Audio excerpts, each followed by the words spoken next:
Show me a person who says they don't have insecurities, and I will show you a person who is lying. One of the things I want us to do right now is to stop waiting for their compliments. My name is Naka Onilafor, and I am here to make the invisible visible. I'm going to talk about how to be confident while also being insecure. And by that, I don't mean being all around insecure. I don't mean that you're insecure about every single thing. I mean, you might have a flaw or maybe a couple or a few flaws that you're insecure about. It could be something on your physical body. It could be certain aspects of your personality. It could be your job. It could be where you live. There's a lot of reasons to be insecure. For the purpose of this video, I'm going to focus on a physical insecurity. And because I think it's a point where, that we can all relate to. And I'm going to start with an example. What inspired this video was Sunny Hostin from The View. She is a lawyer, a Black woman, and she was on Tamron Hall about maybe a few weeks ago. And I remember Tamron Hall saying, Sunny Hostin has a surprise. She's going to come out and she's had this amazing and major transformation.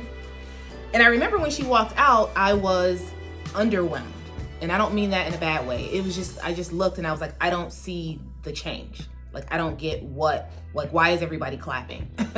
And apparently, as she started talking, she revealed that she got a breast reduction. And she talked very thoroughly about how she's been insecure about her body for the last several years. And the surgery, the breast reduction, is something that she's actually wanted for a long time.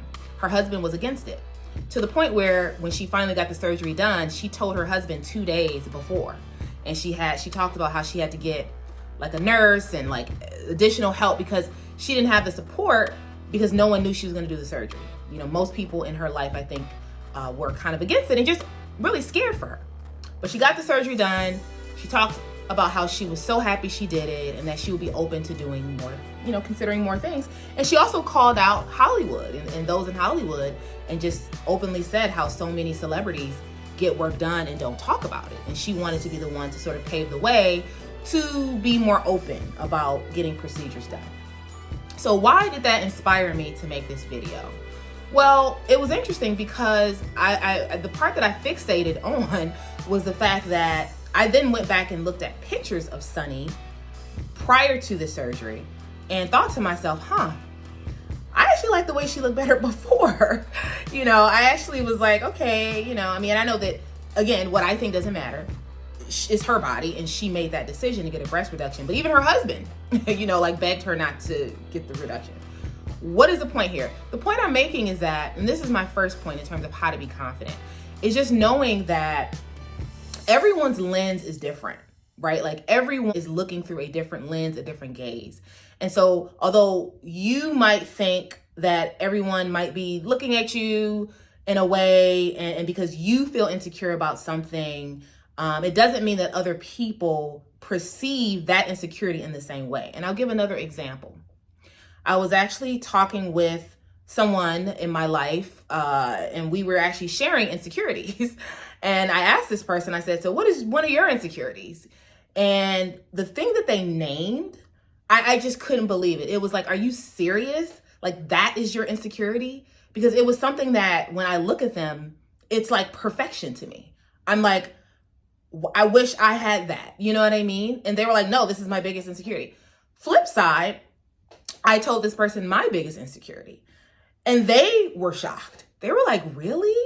And I told them, I said, yeah, and to be honest with you, I kind of walk around assuming that everyone's looking at this thing. And they're like, what? And they couldn't fathom that I could spend time in my own head worried and wondering if people are looking at this thing, because it was something that they actually don't either don't care, don't look at, never think about. They just didn't think it was a big deal.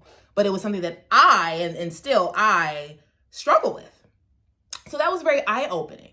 Getting that information was very eye-opening. And it's like, okay, I'm starting to see here how, again, how to be confident is to know that just because I'm struggling in this area, it does not mean that everyone else is struggling when they see me because of this thing, right? Number two, in terms of how to be confident, is knowing that imperfection is your birthright. You have the right not to be perfect. You have the right to be flawed. You have the right to be highly flawed. That is what is your birthright, not to be perfect, right? And I think oftentimes we are measuring ourselves on a scale of perfection. We are seeing celebrities, who low key are getting things done. And then we are comparing our bodies to these people who have gotten probably multiple procedures done, right? We assume that everything on us needs to be so perfect. We got to have the straightest teeth, the shiniest, longest hair, the perfect skin, the flattest stomach, the roundest butt, like everything. And the truth is that bodies are imperfect. That is what it means to have a human body, right? Is that it's not going to be perfect. And even to sort of unpack, well, what is even perfection? Like, is that, which actually leads to my number 3, this whole notion of what perfect or close to perfect is that a social construction? I would say so, right? So there are an example, probably a strange example, but I once heard that there are cultures in other parts of the world that like when women have stretch marks, the stretch marks are like highly regarded by men, right? So it's actually not even seen as a flaw, which here in America, some of us can't even imagine that, because many women, I mean, you can't really get rid of stretch marks, but some people will go through great lengths to try. And when you think about that, there are, again, like I said, parts of the world where you can go and that is actually, stretch marks is seen as a sign of beauty. So again, the social construction is, thinking about what is a personal insecurity that you have, like naturally, versus what is someone else's projection of their own insecurity on you, or what is it that, someone else, is pointing out or highlighting about you that's actually not even one of your own issues, but you've internalized it, right? So again, number 3 is knowing that, even in terms of our insecurities, oftentimes these things are socially constructed. We don't live in a vacuum. So we're constantly hearing whispers and rumors and, what he or she doesn't like about themselves. And we're internalizing that like it's our issue, when sometimes it's actually like, could be someone else's issue. If someone doesn't like, if they think, women with short hair don't look good, and you happen to have short hair and you're fine with your short hair, but then you hear that and you're like, oh, maybe I should, grow my hair out. Maybe I should get a weave. No, you don't have to. That's that person's opinion. So again, that's number 3. So number 4, this idea of, as people, we are never satisfied with anything. and like I said, I think this is human nature, knowing that it is very hard to be 100% satisfied with anything.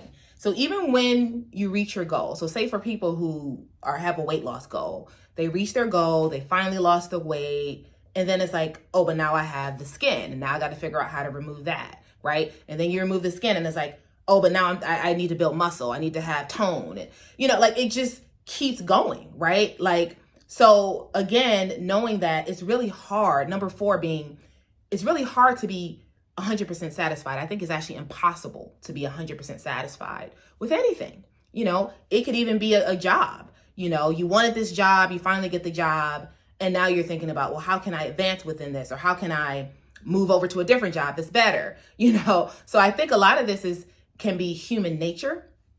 And if you're trying to figure out how to be confident, it's just knowing that, everyone is seeking to improve. Everyone is kind of dissatisfied in certain ways. And so you may as well be confident today, right? And number 5, and this tip is something that, I have had to learn over time. In terms of number 5, wear clothes that you look good in today. Don't wear something and think to yourself, well, I'm just going to wear this until I lose weight. And then when I lose weight, I'm going to go buy like all the most amazing clothes, right? Or wearing something, which is what I used to do sometimes, is I would wear something knowing that it didn't look good on me. And I would just put it on and go out into the world and then get to whatever function and be like, oh, I don't like the way I look. Of course, I'm saying this in my head, but I had a decision to make. I chose to wear something that doesn't look flattering on me. And then now I'm dealing with the repercussions of that. Now that I'm out, I don't feel good. I think the important thing is everything in your closet, ideally, should be something that you love the way it looks on you, or you at least think you look decent in it, right? So get rid of all the stuff that's too tight and all the stuff that's too big and baggy and not flattering, and try to create a space within your own closet where everything you pull out is something you can say, okay, I feel pretty good in this. And, and it doesn't mean that you can't have goals to look different. It means that, okay, once you actually look different, then sure, you can rearrange your closet. But I think we need to embrace who we are today and how we look today and make the most of that. And I think oftentimes people are like in this period of waiting where it's like, oh, I'm going to wait until I lose weight. I'm going to wait until I get this surgery and then I'll start wearing this, which, understandably, I can understand that perspective. However, I think you still should focus on what do you look good in today? What do you feel confident in today? And wear that. So I think that is all I have on this subject. Please comment below and let me know what you think about these 5 tips or these 5 pointers that I shared about how to be confident while also being insecure about a flaw or being insecure about something. And like this video, subscribe to my channel if you're not subscribed, and stay tuned for more